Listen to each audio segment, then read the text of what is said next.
피해와 어려움 속에서 잘 지내고 계신지요? 어려운 상황 속에서 피해를 입은 농민과 이웃들을 위해서 기도하시고 피해와 더위, 습한 날씨에도 주님을 향한 그 시각을 놓지 않는 이곳에 계신 여러분들 모두가 되시길 간절히 기원드리겠습니다. 이제 한 해의 절반 이상을 지나갑니다. 정말 어떻게 지나갔는지 눈 깜빡할 순간이었던 것 같습니다. 이제 장마가 한창이지만 멀지 않아서 찌는 듯한 더위가 몰려올 것이고, 그 더위와 함께 게릴라식 폭우라 그러죠. 그것이 속을 썩일 것입니다. 이러다 보면 매미 소리가 물러나고 귀뚜라미 소리가 우리를 찾아올 것입니다. 공자는 논어 자한편에서 개울 옆에 서서 이렇게 말했습니다. 서자여사부 불사주야, 흐르는 것이 이와 같구나. 밤낮으로 멈추지 않는다. 이렇게 눈 깜짝할 사이에 시간이 지나가니 그의 이 말이 가슴에 더 와닿습니다. 개울물뿐만이 아니라 세상의 모든 것은 멈추지 않고 흘러갑니다. 태양도 강물도 그리고 사람 몸속의 피도 멈추지 않고 흘러가고, 심장도 멈추지 않고 박동합니다. 멈춰져 있는 것 같지만 쉬지 않고 흐르니 시간이 벌써 여기까지 온 것이고, 엊그제 한 해가 시작된 것 같지만 벌써 장마의 한 복판을 지내고 있지 않습니까? 또한 우리는 이 쉼 없는 흐름 속에 쉼 없이 일하시는 하나님을 바라봅니다. 지난주 새벽에 비가 와서 예배에 참여했던 권사님들, 장로님, 부목사님들까지 다 나와서 수고하셨는데요. 비가 교회로 들어온 이유는 데크 밑에 있는 낙엽 때문이었습니다. 교회에 들어오는 현관에 물이 흥건히 괴어 있어서 새벽에 물을 바깥으로 퍼냈는데요. 최계희 권사님께서 물이 흘러 내려오는 쪽에 낙엽이 뭉쳐있는 것을 보고 그것을 낙엽을 치웠더니 교회 안으로 물이 흘러 들어오지 않게 됐습니다. 부목사님과 이웅표 권사님께서 데크 층계 아래 오래 묵었던 낙엽을 치웠더니 위와 아래에서 다 고여서 물이 안쪽으로 들어오던 그 물이 이제 더 이상 들어오지 않게 됐습니다. 새벽 예배에 기도하러 오셔서 고생하셨는데요. 이 고생 끝에 왜 교회에 물이 들어오는지 마침내 알게 됐습니다. 교회의 관점에서 보면 비는 때로 귀찮고 많이 오면 겁부터 납니다. 특히 관리부장님이신 백장로님께서 비가 쏟아질 때마다 걱정이 많으실 것 같은데요. 곳곳에 침수 피해, 심지어 사고와 사망 사건까지도 우리들한테 들려옵니다. 그런데 반대로 비의 관점에서 보면 비 자체가 무슨 문제가 있겠습니까? 비는 범람하에서 우리 교회에 들어올 수 있고 곳곳에 피해를 만들어낼 수 있지만, 또 비는 저수지에 물을 충분히 채워주어서 가물대, 논과 밭에 물을 공급해 주기도 합니다. 또한 비는 강물이 불기해서 하류에 퇴적층을 만들죠. 그래서 흙을 더욱더 기름지게 합니다. 이지연 시인은 장마라는 시를 통해서 사람의 관점이 아닌 비의 관점에서 시를 쓰고 있는데요. 제가 잠깐 읽어드리도록 하겠습니다. 검은 먹구름은 때를 지어 우르르 몰려와 도시를 점령했다. 벌써 며칠째 밤이고 낮이고 되풀이되는 집중호우. 지금 우리 상황을 말해주는 것 같은데요. 비가 도시를 점령했다고 하니 약간 불길해집니다. 그런 다음에 그는 이렇게 쓰고 있습니다. 죄 많은 도시의 죄를 씻기 위해, 슬픔 많은 도시의 슬픔을 거두기 위해 한여름의 빗줄기로 세상에 내려와 진흙빛으로 갈아입고 처참하게 생명을 잃을 줄 알면서 이 땅에 내려와 자신을 내동댕이 친다. 시인의 말과 같이 도시는 죄 많고 슬픔이 많은 곳입니다. 소수의 승자를 위해 다수가 희생해야 하는 곳이고, 경쟁적인 돈벌이에 사랑, 이해, 신뢰, 소망과 같은 주님의 가르침과 성현들의 덕목들은 다 세상 물정 모르는 사람들의 이야기로 바뀌는 곳이 바로 도시입니다. 성경에서는 소수의 사람이 아니라 모든 사람과 동식물까지도 다 하나님으로부터 왔으니 서로 존중하며 사랑하며 지내라고 그렇게 말씀하고 있지 않습니까? 그런데 이 경쟁사회는 이 모든 가르침을 비웃고 있습니다. 그래서 이지연 시인에게 장마의 비는 도시의 죄를 씻고 도시의 슬픔을 거두어 드리기 위해 내린다고 그렇게 노래하고 있습니다. 맑았던 빗줄기는 진흙탕물로 몸을 갈아입고 자신을 내동댕이 친다고 했습니다. 마치 예수께서 사람의 몸을 입고 이 땅에 내려오신 것과 같습니다. 맑은 빗물과 같은 하나님께서 하나님됨을 포기하고 진흙탕 물과 같은 사람이 됐을 때 진흙탕 물인 우리도 소망을 갖게 된 것이 아닙니까? 이재현 시인에게 장맛비는 우리를 씻기는 은총입니다. 이 은총은 자기를 내려놓는 힘으로, 사랑으로 만들어진다고 하죠. 우리는 장맛비로 피해와 불편함을 보지만 시인은 장맛비를 통해서 사랑을 보고 용서를 보고 구원을 받던 겁니다. 오늘 우리가 읽은 말씀 안에서도 하나님께서는 우리에게 오시어 우리와 같이 하신다고 전하고 있습니다. 우리와 같이 하신다. 이 말을 때로는 동행이라고 말하기도 하고 때로는 우리 안에 현존하신다 이렇게 표현하기도 합니다. 그리고 신학적으로는 말씀이 육신이 됐다고 말하기도 하고 인간의 언어를 초월하는 하나님의 언어가 각 지방의 언어로 바뀌는 성령 임재와 방언의 사건이다 이렇게 말하기도 합니다. 서로 다른 사건과 이야기인 것 같지만 그 본질은 다 하나입니다. 하나님이 우리에게 오신다는 겁니다. 오시는 하나님을 받아들이는 것, 자기를 포기하고 오시는 하나님의 사랑을 받아들이는 것, 바로 이것을 믿음이라고 하지 않습니까? 하나님의 사랑을 믿고 사는 것, 바로 이것을 믿음 생활이라고 하죠. 지난주 우리는 우리의 근원 되시는 하나님을 믿고 사는 삶이 제자의 삶이라고 했습니다. 오늘도 이 주제의 연장선상에서 하나님의 사랑이 우리에게 어떻게 오시는지, 이 사랑을 믿고 살아가는 것이 왜 믿음 생활인지 한번 살펴보도록 하겠습니다. 오늘 우리가 읽은 구약 성경의 본문 사무엘하 7장 1절과 2절은 다윗의 생각으로부터 그 말씀이 시작되고 있습니다. 주님께서 사방에 있는 모든 원수에게서 다윗 왕을 안전하게 지켜주셨으므로 왕은 이제 자기의 왕궁에 살게 되었다. 하루는 왕이 예언자 나단에게 말하였다. 나는 백향목 왕궁에 사는데 하나님의 궤는 아직도 휘장 안에 있습니다. 오늘 본문 제1절에 주님께서 사방에 있는 모든 원수에게서 다윗 왕을 안전하게 지켜주셨으므로 왕은 이제 자기의 궁전에서 살게 됐다고 그렇게 기록하고 있습니다. 사실 오늘 본문 제1장 안에 1절 안에 오늘 우리가 읽은 구약 성경의 본문 그 의미 전체가 다 들어있습니다. 하나님께서 다윗을 안전하게 지켜준 것이지 다윗이 하나님을 안전하게 지켜준 것이 아닙니다. 다윗이 최고급 목재인 백향목으로 만든 왕궁 안에 있게 된 것도 하나님께서 그렇게 해주셨다고 말씀하고 있습니다. 물론 다윗의 마음은 이해가 갑니다. 나는 이런 고급 백향목 왕국에 살고 있는데 하나님의 법궤는 초라한 천막 안에 있으니 법궤를 모실 성전을 지어주어야 할 것이 아닌가 하는 그런 생각입니다. 이런 생각을 가진 신앙 고백이나 헌신은 우리들이 많이 들어왔죠. 나는 좋은 집에서 사는데 교회는 초라하기 이를 데 없다. 그러니까 헌신해야 되는 것 아니냐.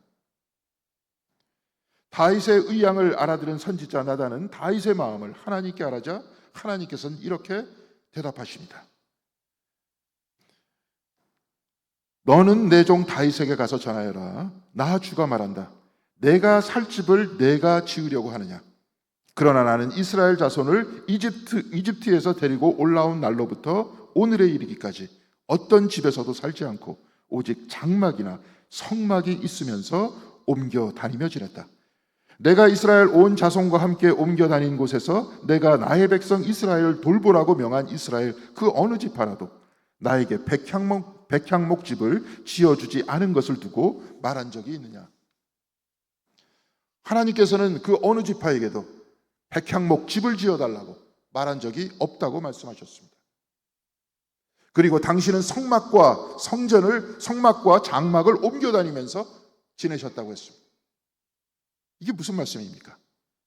하나님께서는 천막에 거주하시는 분이라는 말입니까? 그렇지 않죠. 열왕기상 8장에 성전을 지은 솔로몬이 하나님께 기도를 드리는데요. 특별히 8장 27절에 솔로몬은 이렇게 기도하고 있습니다. 하나님께서 땅 위에 계시기를 우리가 어찌 바라겠습니까? 저 하늘, 저 하늘 위의 하늘이라도 주님을 모시기에 부족할 터인데 제가 지은 이 성전이야 더 말하여 무엇하겠습니까? 하늘도 우주도 하나님을 담을 수 없는데 이 작은 성전이 어떻게 하나님을 모실 수 있는가라고 솔로몬은 기도했습니다. 실제로 그렇지 않습니까? 서울에 아무리 거대한 성전을 짓는다고 해도 서울 면적에 비하면 단 한 점에 불구하고 이 우주에 비하면 없다고 해도 무관할 텐데 어떻게 그곳에 하나님을 담을 수 있단 말입니까? 중세 이탈리아의 신학자 성 안셀름은 God is bigger than we think. 하나님은 우리가 생각하는 것보다 더 크다 이렇게 말했습니다. 하나님이 성전만 하다 생각하면 그보다 더 크고, 하나님이 지구만 하다 하면 지구보다 더 크고, 하나님이 우주만 하다고 생각한다고 해도 이보다 더 크다는 것입니다. 세상 그 어떤 것도 하나님을 다 담아낼 수 없고 하나님은 인간의 생각을 넘어선다는 것입니다. 그렇다면 사무엘하 7장 6절에 하나님께서는 왜 성막과 성막에서 옮겨다니면서 지냈다라고 말씀하시는 것입니까? 먼저 성막을 한번 보도록 하겠습니다. 보시면 아시겠지만 성막은 텐트입니다. 성전, 천막입니다. 광야에서 모세의 인도하에 백성들은 저렇게 성막을 만들어 놓았다가 다른 곳으로 가면 그곳에 또한 저런 성막을 다시 만들어 놨습니다. 저 다음 그림을 한번 보겠습니다. 성막을 보면 그 안에 뜰이 있는데 그 안에 저렇게 성소가 있습니다. 근데 성소는 두 개로 나뉘어져 있습니다. 성소가 있고 지성소가 있습니다. 그림을 보시면 저 안쪽 두 번째 커튼이 있는 곳이 지성소이고 그 옆에 촛대와 제단이 있는 곳이 성소입니다. 지성소 안에 법궤가 놓여져 있는데요, 제사장 중에 뽑힌 대제사장은 1년에 한 번 저 지성소에 들어가서 하나님께 백성들의 죄를 아뢰고 지성소에서 나와서 사람들 앞에 손을 들면서 여러분의 모든 죄가 용서받았음을 선언합니다. 이렇게 말했습니다. 그런데 문제는 저것이 고정된 곳이 아니라는 겁니다. 성막은 늘 움직이는 천막입니다. 이스라엘이 40년간 광야에서 움직일 때마다 성막도 같이 움직였습니다. 그러니 지성소는 어떤 고정된 장소가 아닙니다. 어제는 저기가 지성소이고 오늘은 이곳이 지성소일 수 있습니다. 하나님께서는 성막과 성막을 옮겨다니면서 지냈다고 했습니다. 이 말은 성막 안에 있었다가 아니라 백성이 가는 곳마다 이들과 같이 계셨다는 겁니다. 하나님은 성막 안에 붙잡아둘 수 없습니다. 그런데 하나님께서는 스스로 성막을 통해 사람들 사이에 계셨다고 말씀하고 있습니다. 마치 하늘의 맑은 빗줄기가 장맛비로 내려서 스스로 흙탕물이 되듯이 하나님께서는 스스로 사람들 사이에 한정되시어 이들과 같이 있고 성막과 성막을 옮겨다니면서 사셨다고 했습니다. 붙들리지 않아도 되는데 붙들리시는 것, 한정되지 않아도 되는데 한정되시는 것, 성막을 벗어나 계실 수 있고 사람을 넘어서 계실 수 있고 우주를 건너서 이곳이 아닌 저곳에 계실 수 있는데도 붙들리고 한정되고 같이 울고 같이 웃는 것을 우리는 무엇이라고 표현할 수 있겠습니까? 바로 이것을 사랑이라고 말할 수 있죠. 이를 구약 성경의 용어로는 compassion, 곧 긍휼이라고 표현합니다. 스스로 한정되어서 사람들의 아픔을 당신의 아픔으로 느끼고 사람들의 슬픔을 당신의 슬픔으로 여기고 장막에서 장막으로 옮겨 다니시면서 지내시는 것입니다. 오늘 우리가 읽은 복음서의 본문에서 예수의 사역에 관해서 이렇게 말씀하고 있습니다.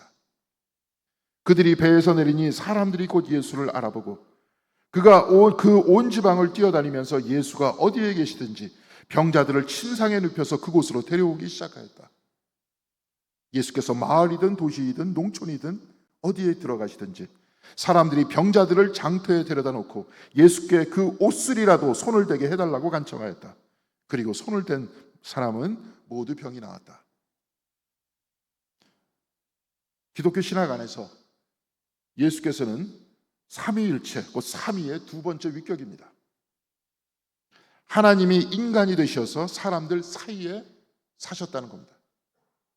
사람들 사이에, 병자 사이에, 아픈 이들 사이에, 그리고 저와 여러분들 사이에 이곳에 계시다는 겁니다. 사람의 삶이란 믿음에 달려 있습니다.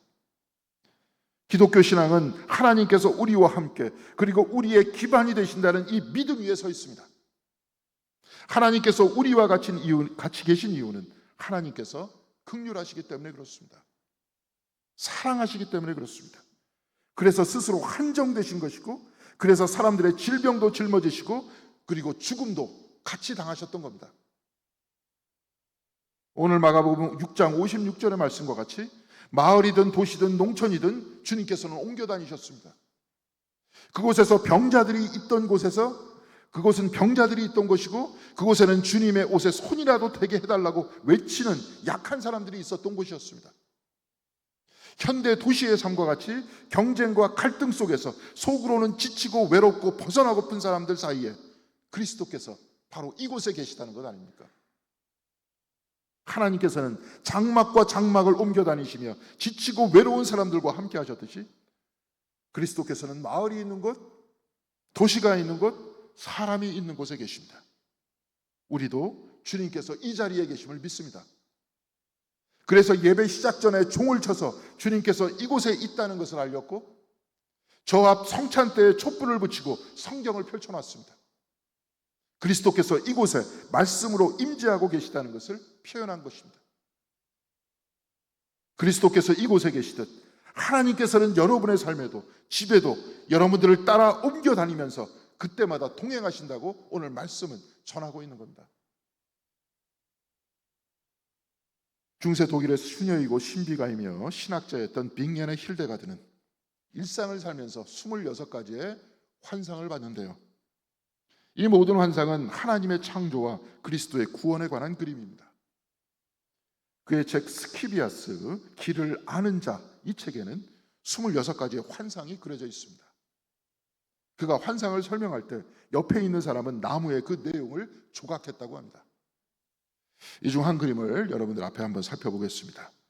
이에 대해서 빅년의 힐데가드는 이렇게 말했습니다. 놀라울 정도로 잔잔한 비단에 번뜩이는 형태의 푸른 사람이 있다. 이 그림을 압도하는 것은 푸른색인데요. 저 푸른색의 사람은 무엇입니까? 미국의 신학자 매튜 폭스는 이 그림을 해설하면서 이렇게 말했습니다. 이 그림에서 평화를 만드는 강력한 힘을 찾아볼 수 있다. 푸른색은 긍휼함을 뜻하며 앞을 향해 벌려진 양손은 치유와 도움을 뜻한다. 그가 혼자 서 있지 않고 주변과 연결되어 있는 것에 주의하라. 중앙에 있는 사람 주변에 에너지장이 펼쳐져 있다. 분명히 그 몸 안에 영혼이 있는 것이 아니라 영혼 안에 몸이 있는 것이다. 빅년의 힐데가드는 이 그림을 성삼위일체로 이해했다. 다시 그림 보겠습니다. 푸른색의 사람이 혼자 있는 것 같지만 주변과 연결되어 있는 것에 주목하라고 폭스는 말하고 있는데요. 우선 저 푸른색 사람 주변에 2개의 원이 있습니다. 그리고 이것이 삼위일체의 표현이라고 했습니다. 그렇다면 제일 바깥의 흰색 원이 성부이고 가운데 노란색 원이 성령이고 중앙에 푸른색 사람이 성자 그리스도라는 겁니다. 그리고 성령과 성부를 상징하는 그 안에 줄이 보이는데요. 자세히 보시면 그 줄은 하나의 줄이 연결되어 있는 겁니다. 모두 다 하나로 연결되어 있다, 이 말입니다. 성부와 성자와 성령은 연결되어 있다는 것인데요. 성부와 성자와 성령만 연결되어 있는 것일까요? 성부, 성자, 성령 하나님 안에 저와 온 세상이 다 들어있다는 겁니다. 과거에도 몇 번 여러분에게 물었는데요. 오늘 다시 한번 기억을 더듬어서 여러분 대답해 보시기 바랍니다. 세상은 하나님 안에 있습니까? 밖에 있습니까? 천천히 다시 해보겠습니다. 대한민국은 지구 안에 있습니까? 밖에 있습니까? 지구는 우주 안에 있습니까? 우주 밖에 있습니까? 우주는 하나님 밖에 있습니까? 아니면 하나님 안에 있습니까? 그러니까 저 안에 우리가 있다는 겁니다. 저와 여러분은 또한 우리가 살고 있는 이 땅은 성삼위 하나님 안에 있다는 겁니다. 그래서 저 그림은 하나님 안에 있는 저와 여러분, 이 지구의 모든 피조물과 우주의 별들은 모두 다 하나님의 끈으로 연결되어 있고 그 중앙에 푸른색 그리스도, 곧 긍휼의 그리스도께서 손을 벌려서 치유하고 계시다는 겁니다. 사람의 삶이란 믿음에 달려 있습니다. 그래서 무엇을 믿는가에 따라 세상이 다르게 보입니다. 세상이 분리된 경쟁의 장소라고 믿으면 세상은 그렇게 보이고, 세상은 하나님의 사랑 안에 이어져 있고 성령께서 운행하는 곳이다라고 믿으면 그렇게 보입니다. 내가 왜 태어났는지 모르고 왜 사는지 모르고 죽으면 어디로 가는지 모른다고 믿는다면 세상은 염세적으로 보이고 우울하게 보이는 겁니다. 그래서 우리는 성경과 예배의 가르침을 통해, 기도의 체험을 통해 우리는 하나님과 연결되어 있다고 믿고 살아가고 있습니다. 그러면 세상이 그렇게 보이는 겁니다. 그리고 성부, 성자, 성령으로부터 나오는 저 사랑의 끈은 그 누구도 소외시키지 않는다고 믿고 살고, 하나님께서 장막과 장막을 옮겨 다니듯이 사람이 그 어떤 곳에 있더라도 그와 같이 계신다고 믿고 살면 우리는 하나님과 같이 사는 것입니다. 그래서 빅년의 힐데가드도 저런 비전의 그림을 본 것이 아닙니까? 마지막으로 오늘 구약 성경에 보면 사무엘하 7장 8절에서 9절까지 하나님께서는 다윗에게 전하라고 하면서 나단 선지자에게 이렇게 말하고 있습니다. 내가 너를 목장 곧 양을 따르는 데에서 데려다가 내 백성 이스라엘의 주권자로 삼고 내가 가는 모든 곳에서 내가 너와 함께 있어 내 모든 원수를 내 앞에서 멸하였은즉 땅에서 위대한 자들의 이름같이 내 이름을 위대하게 만들어주리라. 하나님이 다윗을 불러 이스라엘의 주권자로 삼았고, 하나님이 다윗이 가는 곳마다 함께 계셨고, 하나님께서 다윗의 모든 원수를 이기게 하셨고, 하나님이 다윗의 이름을 위대하게 하셨다고 했습니다. 다윗이 하나님에게 백향목 성전을 만들어주고 하나님이 계신 것이 아니라 하나님이 다윗을 만드시고 함께 하시고 인도하셨다는 것 아닙니까? 하나님이 우리 생명의 주체임을 믿고 살라는 말씀이 아닙니까? 마찬가지로 저와 여러분에게 생명을 주신 분도 하나님이시고 이곳까지 이끄신 분도 하나님이십니다. 이것을 믿고 살아가는 것이 신앙생활입니다. 그렇다면 긍휼의 하나님이 모든 것을 내려놓고 우리와 같이 계시니, 그래서 사람을 상하로 나누고 차별하고 우월감을 느끼며 열등감을 느끼는 이 인간의 세상 안에서 우리가 살지라도 하나님께서는 저와 여러분의 머리털까지 세시고 성부와 성자와 성령의 그 사랑의 끈이 우리를 붙들어 매고 있다는 그 사실을 우리는 믿고 살아야 하는 것입니다. 우리는 이를 믿고 살아가는 바로 그 믿음 안에서 살아갑니다. 사랑하는 성도 여러분, 누가 뭐라 해도 여러분은 하나님의 사랑을 받고 있습니다. 바로 이것을 믿고 자각해야 하는 겁니다. 현대인이 신앙이 점점 더 형식적이고 세속화되는 것을 지적하면서 독일의 신학자 칼 라너는 그의 책 신학 탐구에서 미래의 기독교인은 신비가가 아니면 아무것도 아닐 것이다 이렇게 말했습니다. 신비가란 어떤 이상하고 비범한 체험을 하는 사람이 아닙니다. 그는 그 책에서 신비가란 하나님과 동행하고 내 안과 밖에 계신 하나님과 일체감을 느끼면서 과거와 다르게 사는 사람이라고 했습니다. 그렇다면 신앙을 가지고 살아가는 모든 사람이 다 신비가라는 겁니다. 신비가란 신앙을 가진 사람이란 믿고 사는 사람입니다. 하나님의 사랑을 받고 있고 하나님과 동행하면서 과거와는 다르게 산다는 것을 믿고 사는 사람들입니다. 과거와 같이 우리가 서로 분리되어 있고 분리된 우리가 서로 경쟁하고 나 자신을 드러내려고 하고 남에게 이러면서 상처받고 상처 주는 그러한 사람이 동행하시는 하나님의 사랑 안에서 성부, 성자, 성령의 사랑의 끈 안에 우리 모두가 하나라는 자각 속에서 살아가는 바로 그 사람, 이렇게 변화되는 바로 그 사람, 바로 그 사람이 신앙인이고 신비가라는 겁니다. 신비가라는 어떤 특이한 사람이 아닙니다. 하나님께서 동행하심을 믿고 살아가는 사람입니다. 칼 라너는 바로 이런 사람이 오늘 우리 세상에 필요하다고 말했습니다. 세상은 경쟁하는 사람으로 넘쳐납니다. 한 줌밖에 안 되는 권력을 붙들려고 사람들이 다 보고 있는데도 거짓말을 하는 사람들이 지금 텔레비전을 가득 채우고 있습니다. 돈을 절대적으로 믿어서 가족 관계까지 깨어지는 뉴스들을 우리들은 주변에서 너무 쉽게 보고 있지 않습니까? 신앙과 교회를 떠나는 오늘 이 시대에 칼 라너는 오히려 하나님과 동행하는 신앙인이 우리에게 필요하다고 말하고 있습니다. 사랑하는 성도 여러분, 하나님은 위에서부터 밑으로 내려오셨고 하나님은 늘 우리와 동행하십니다. 우리와 함께 하십니다. 빗물이 진흙탕물이 되듯 하나님은 당신의 자리를 포기하시고 우리와 같이 되셨습니다. 이제 우리와 같이 계신 하나님을 여러분들 모두 마음으로 만나시기 바랍니다. 그리고 내가 하나님의 끊을 수 없는 그 사랑 안에 있음을 마음으로 확신하시고 과거와는 다른 삶, 더 내려놓는 삶, 더 사랑하는 삶, 더 이해하는 삶, 더 평화로운 생명의 삶을 사시는 저와 여러분들 모두가 다 되시기를 주님의 이름으로 간절히 기원드리겠습니다. 이것이었습니다. 사랑의 하나님, 감사드립니다. 이 장마의 한복판에 우리들을 불러주시고 또한 같이 예배드릴 수 있도록 인도하여 주시는 애 감사드립니다. 늘 우리와 동행하여 주시기 위해서 스스로를 포기하신 하나님, 또는 우리와 함께 하신 하나님, 우리로 하여금 그 하나님을 붙들 수 있도록 인도하여 주셔서 우리의 삶이 어떤 상황에 처할지라도 우리가 하나님의 사랑을 받고 있다는 믿음과 확신을 가지고 살아가는 저희들의 삶이 될 수 있도록 주님 인도하여 주시옵소서. 그리하여서 세상에 매몰돼서 살지 말고 세상을 이기는 우리의 삶이 되기를 간절히 바라오며 이 모든 말씀 우리 주 예수 그리스도 이름으로 기도드렸습니다. 아멘. 네, 성도의 교제 시간입니다.